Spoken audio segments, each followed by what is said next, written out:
주님께서 오늘 우리에게 주신 말씀 마가복음 4장 1절부터 20절입니다. 우리 주신 말씀 교독합니다. 제가 먼저 읽습니다.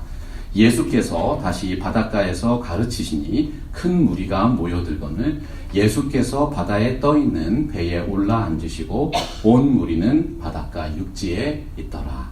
이에 예수께서 여러 가지를 이르고 가르치시니 그 가르치시는 중에 그들에게 이르시되 들으라. 씨를 뿌리는 자가 뿌리러 나가서 뿌릴 새 더러는 길가에 떨어지매 새들이 와서 먹어버렸고 더러는 흙이 얕은 돌밭에 떨어짐에 흙이 깊지 아니하므로 곧 싹이 나오나 해가 도중에 가서 뿌리가 없으므로 말랐고 더러는 가시떨기에 떨어짐에 가시가 자라 기운을 막음으로 결실하지 못하였고 더러는 좋은 땅에 떨어지매 자라 무성하여 결실하였으니 30배나 60배나 100배가 되었느니라 하시고 또 이르시되 들을 귀 있는 자들은 들으라 하시니라. 예수께서 홀로 계실 때에 함께한 사람들이 12제자와 더불어 그 비유에 대하여 묻니 이르시되 하나님 나라의 비밀을 너희에게는 주었으나 외인에게는 모든 것을 비유로 하나니 이는 그들로 보기는 보아도 알지 못하며 듣기는 들어도 깨닫지 못하게 하여 돌이켜 죄사함을 얻지 못하게 하려 함이라 하시고 또 이르시되 너희가 이 비유를 알지 못할진대 어떻게 모든 비유를 알겠느냐. 뿌리는 자는 말씀을 뿌리는 것이라 말씀이 길가에 뿌려졌다는 것은 이들을 가리킴이니 곧 말씀을 들었을 때에 사탄이 즉시 와서 그들에게 뿌려진 말씀을 빼앗는 것이요 또 이와 같이 돌밭에 뿌려졌다는 것은 이들을 가리킴이니 곧 말씀을 들을 때에 즉시 기쁨으로 하나 그 속에 뿌리가 없어 잠깐 견디다가 말씀으로 인하여 환난이나 박해가 일어나는 때에는 곧 넘어지는 자요 또 어떤 이는 가시떨기에 뿌려진 자니 이들은 말씀을 듣기는 하되 세상의 염려와 재물의 유혹과 기타 욕심이 들어와 말씀을 막아 결실하지 못하게 되는 자요 좋은 땅에 뿌려졌다는 것은 곧 말씀을 듣고 받아 30배나 60배나 100배의 결실을 하는 자니라. 아멘. 하나님의 말씀입니다. 할렐루야. 하나님의 은혜와 복음의 능력이 여러분의 삶에 가득하시기를 주님의 이름으로 축원합니다. 오늘은 사진을 한 장 보고 말씀을 나누겠습니다. 여기 있는 사진이 무엇을 나타내죠? 신호등입니다. 여러분이 길을 가다가 빨간불을 보면 어떻게 하십니까? 차를 멈추세요? 아니면 속도를 더 내세요? 멈추셔야죠. 오늘날 대부분의 사람들은 빨간 불이 들어오면 멈춰야 한다고 생각하고 차를 정지시킵니다. 여기서 중요한 질문입니다. 왜 사람들은 빨간불을 보면 즉시 멈추었을까요? 빨간불이 켜지면 그렇게 하기로 규칙을 정하고 약속했기 때문이에요. 모든 사람들이 빨간불을 멈춘다는 의미로 해석하고 있기 때문에 서로 충돌하지 않고 사고가 나지 않는 것이죠. 그러면 여러분, 더욱 중요한 질문을 드리겠습니다. 빨간불이 켜지면 반드시 멈추어야 한다는 규칙이 영원한 진리일까요? 영원한 진리? 아니죠. 파란불에서 멈추자고 다시 정하면 그만이에요. 빨간불이든 파란불이든 사람들 모두가 합의하는 방식으로 규칙을 정하고 그 규칙대로 살아가면 됩니다. 이것이 바로 인간이 믿고 따르는 상대주의적인 세상 진리입니다. 20세기 현대 문학의 거장인 제임스 앨런이 주장했어요. 객관적인 상황이란 존재하지 않는다. 상황은 사람의 마음 속에 품고 있는 생각에 따라서 달라진다. 당신의 마음속에 품었던 생각이 지금의 상황을 만든 것이다. 오늘날 참으로 많은 사람들이 제임스 앨런과 같은 사고방식으로 살아가고 있습니다. 영원한 진리가 있다는 사실을 인정하지 않기 때문에 스스로 규칙을 세우고 그 규칙이 진리라고 믿으면서 살아가게 된 것이죠. 잠언서 23장 7절이 말씀했어요. 대저 그 마음의 생각이 어떠하면 그 위인도 그러한즉 그가 내게 먹고 마시라 할지라도 그의 마음은 너와 함께하지 아니합니다. 인간은 함께 살아가야 합니다. 만약 여러분이 빨간색 신호등에서 정지하지 않고 그냥 내 마음이 움직이는 대로 내어 달린다고 생각해 보세요. 어떤 일이 일어나겠어요? 하지만 아무런 주장을 하지 못하는 동물들도 빨간 불에서 서라고 훈련시키면 곧바로 멈춰섭니다. 아무런 생각이 없는 식물들도 자연의 규칙에 따라서 온도가 올라가면 꽃을 피우고 날씨가 추워지면 움츠려듭니다. 인간이 어떠한 존재일까요? 인간은 하나님의 형상입니다. 하나님은 인간을 로봇과 같은 기계로 만들지 않으셨어요. 인간은 생각할 수 있는 이성이 있고 옳고 그른 것을 판단할 수 있는 양심이 있고 그 무엇보다 하나님의 존재와 뜻을 분별할 수 있는 영성이 있습니다. 예수님을 믿든 안 믿든 모든 인생들은 자신이 믿고 선택한 삶에 대해서 책임을 져야 하는 것입니다. 하나님의 형상은 하나님의 이미지라는 뜻이죠. 하나님의 형상으로 지음받은 인간이 창조주 하나님의 존재와 영원한 진리를 인정하지 않으면 삶의 의미와 목적과 존재 자체를 잃어버리는 것입니다. 포스트 모더니즘이라는 인간 지혜의 본질이 이와 같습니다. 절대적인 진리이신 하나님을 부정하고 객관성이 없는 인간의 마음을 신으로 만들었어요. 자기 소견에 옳은 대로 살아갔더라. 거짓된 지식의 체계를 쌓아가도록 인생들을 현혹하고 있는 가장 무서운 이단인 것이죠. 정해진 규칙에 따라서 함께 먹고 마시면서도 속으로는 다른 마음을 품고 사는 존재가 인간입니다. 우리의 마음 속에 품은 의도가 사람과 사건과 사물을 분별하는 기준이 됩니다. 객관적인 상황을 명확하게 알도록 배려해주는 정직함과 투명함이 없으면 듣는 사람들이 잘못된 지식을 진리로 믿고 살아가게 되어 있죠. 마을 종탑의 시계가 잘못되면 모든 마을 사람들이 고장난 시계가 가르치는 시각을 진리로 믿고 살아가게 되는 것입니다. 인간은 그러한 상대적인 존재들이에요. 시간과 공간과 상황 속에 종속되어 살아갈 수밖에 없는 유한한 인생입니다. 그렇기 때문에 우리에게는 절대적인 기준이 필요합니다. 바로 알아야 합니다. 바로 믿어야 합니다. 바로 알고 바로 믿지 않으면 바른 삶이란 존재할 수가 없습니다. 우리의 마음과 생각을 바로잡아 주시는 영원한 진리의 체계가 필요하지 않겠어요? 놀랍게도 성경은 그 진리를 비밀이라고 표현합니다. 상대적인 존재인 인간이 절대적인 진리를 깨닫기 위해서는 인간에게 진리를 주신 분이 누구신지 먼저 깨달아야 한다. 창조주 하나님이 밝혀주시는 말씀의 진리에 마음의 귀를 기울여야 한다는 것이죠. 오늘 말씀 11절과 12절 같이 보겠습니다. 이르시되 하나님 나라의 비밀을 너희에게는 주었으나 외인에게는 모든 것을 비유로 하나니 이는 그들로 보기는 보아도 알지 못하며 듣기는 들어도 깨닫지 못하게 하여 돌이켜 죄사함을 얻지 못하게 하려 함이니라. 예수님께서 하나님 나라의 비밀에 대해서 말씀하십니다. 어떻게 말씀하셨어요? 천국의 비밀을 비유가 아니면 말씀하지 않으셨어요. 그 비유에 대한 상세한 설명을 제자들에게만 해주셨습니다. 여러분들이 영화를 보시는데 음성이 들리지 않습니다. 화면만 보고 그 영상의 의미를 제대로 깨달을 수 있습니까? 영상의 의미를 설명하는 음성이 없으면 영화의 의미를 바르게 이해할 수가 없습니다. 성경에 기록된 비유는 음성이 없는 영화와 같아요. 비유는 한 폭의 그림과 같아서 그 그림을 그린 사람이 직접 설명해 주어야 합니다. 그래야지만 진정한 의미를 깨달을 수 있는 것이죠. 성경은 하나님의 말씀입니다. 성경의 제1저자이신 진리의 영의 역사가 이 귀한 말씀의 의미를 우리에게 밝히 조명해 주시는 것이죠. 바울이 로마서 10장 17절에서 선포했습니다. 그러므로 믿음은 들음에서 나며 들음은 그리스도의 말씀으로 말미암았느니라. 예수님께서 그리스도이심을 믿는 자들에게 그 비밀을 알려주시는 거예요. 하나님의 말씀을 그리스도의 말씀으로 들을 때 그 진리를 우리에게 주시는 분이 누구신지 깨닫게 됩니다. 그리스도 안에 있는 그 놀라운 천국의 비밀을 소유하게 되는 것이죠.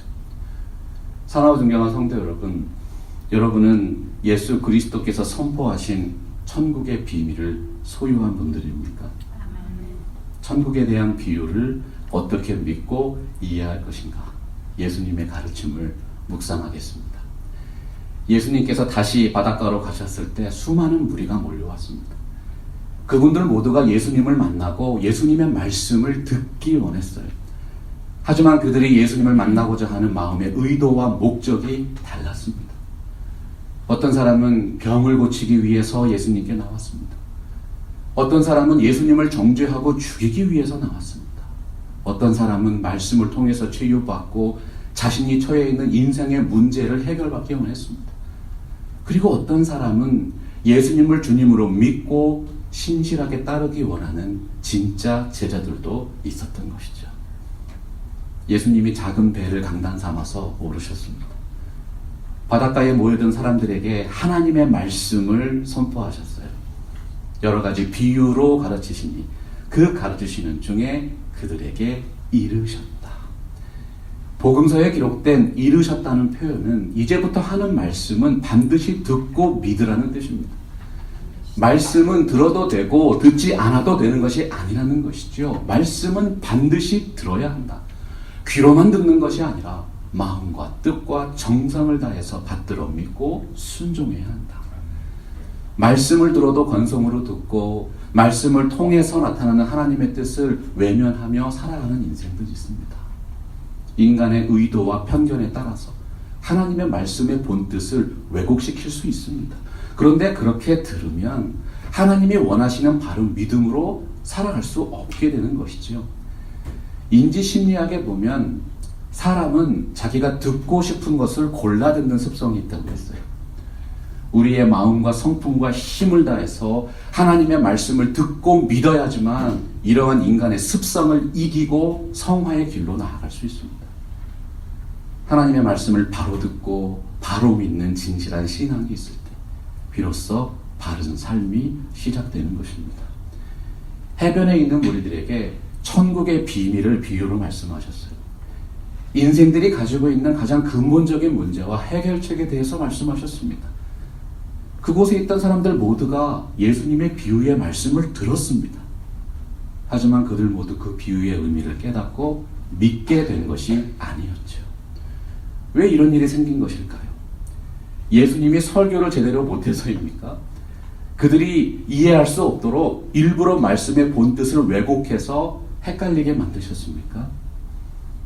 무리들이 예수님의 말씀을 듣고도 깨닫지 못한 것은 말씀을 듣는 그들의 마음에 문제가 있었기 때문이에요. 그래서 예수님의 유명한 비유의 말씀, 씨 뿌리는 자의 비유가 선포된 것입니다. 3절과 4절 보세요. 들으라, 씨를 뿌리는 자가 뿌리러 나가서 뿌릴세.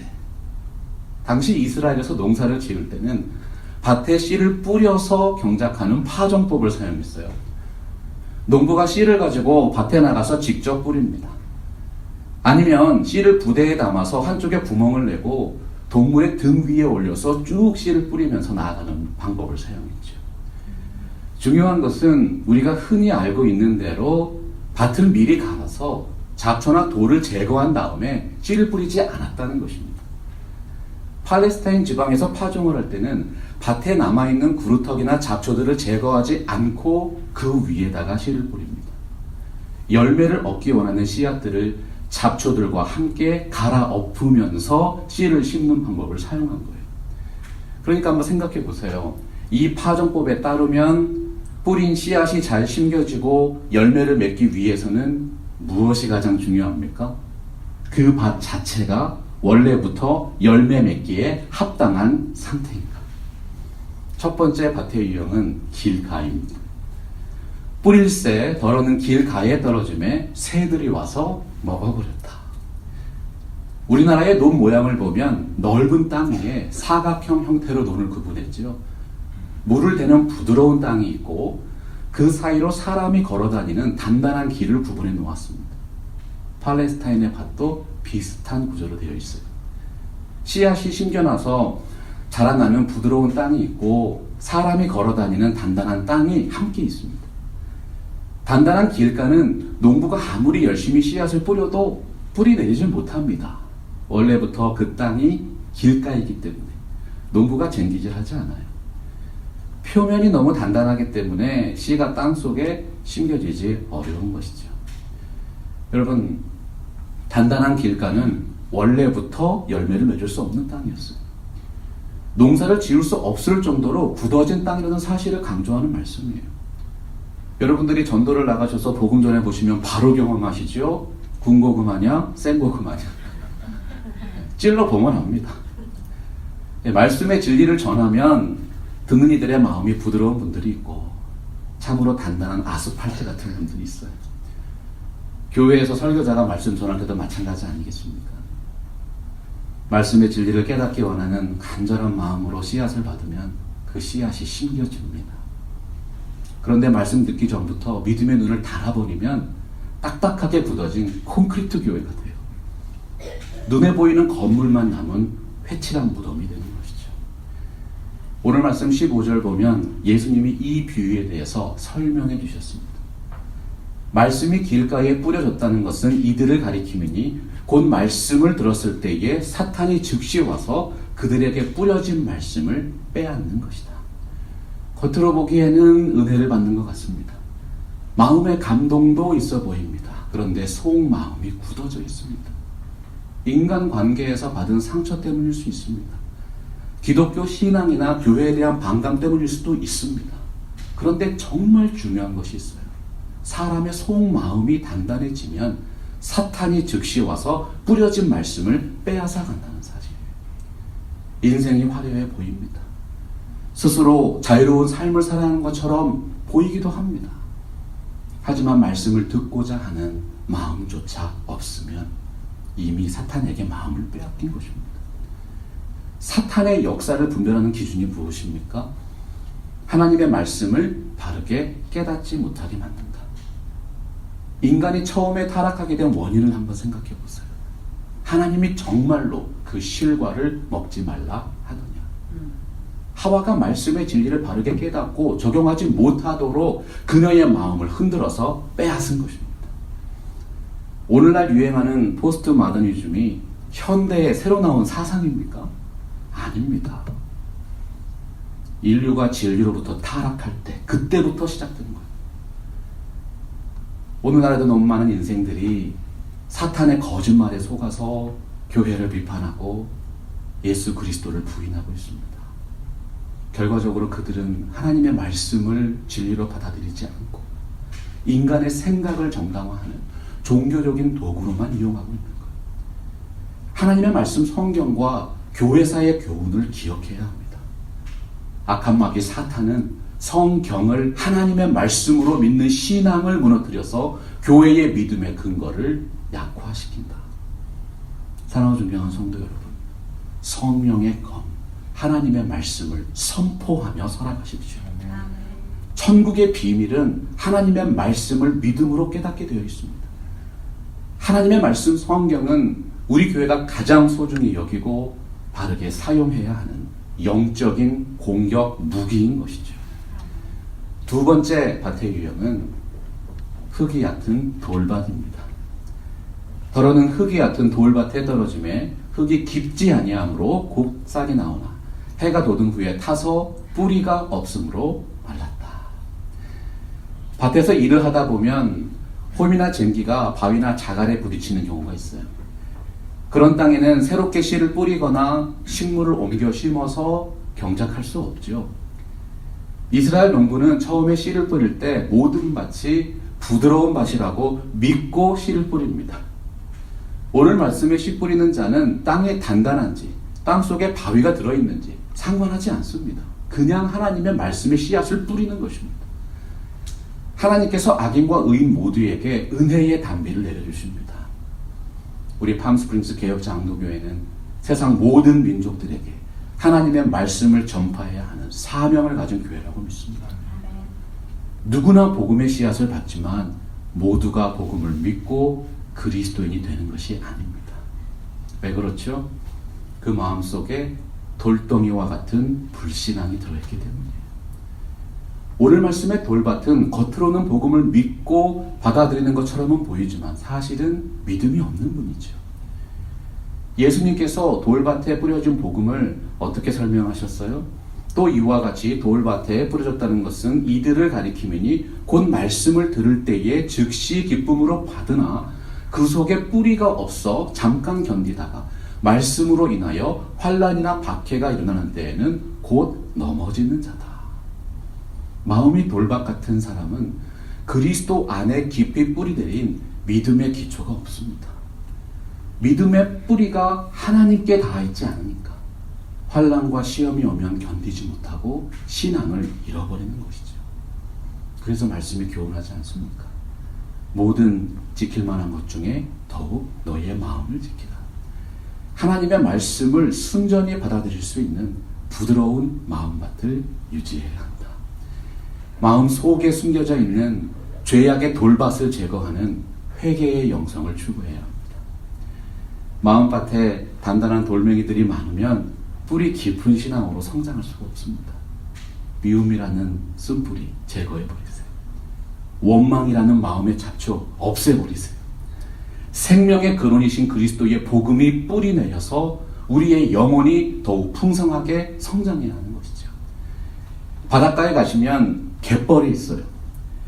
갯벌은 밀물때에는 바닷속에 감추어져 있지만 썰물이 되면 드러나는 부드러운 땅입니다. 신앙은 밀물의 때와 같은 형통의 날이 있습니다. 형통의 날에는 깊이 있게 성장해야 합니다.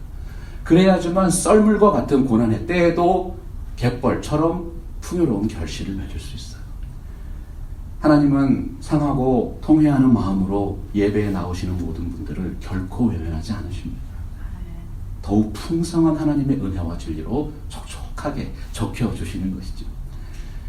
황량한 서부 사막의 끝에 진리의 샘물과 같은 개혁 장로교회를 세우셨습니다. 생명이 살아 숨쉬는 갯벌 같은 교회. 이 약속의 땅을 통해서 수많은 생명들이 태어나고 성장하는 놀라운 능력을 체험하게 될 줄로 믿습니다. 그러므로 너희가 그리스도 예수를 주로 받았으니 그 안에서 행하되 그 안에 뿌리를 박으며 세움을 받아 교훈을 받은 대로 믿음에 굳게 서서 감사함을 넘치게 하라. 우리의 마음밭에 그리스도의 말씀의 뿌리가 더욱 견실하게 내려지기를 간절히 소망합니다. 세 번째 밭의 유형은 가시떨기 같은 밭입니다.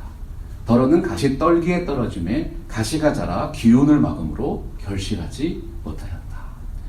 길가에 뿌린 씨는 새들이 와서 먹어버립니다. 돌밭에 뿌려진 씨앗은 말라 죽었습니다. 이제 가시떨기와 같은 밭은 가시가 기운을 막아서 결실하지 못하는 거예요.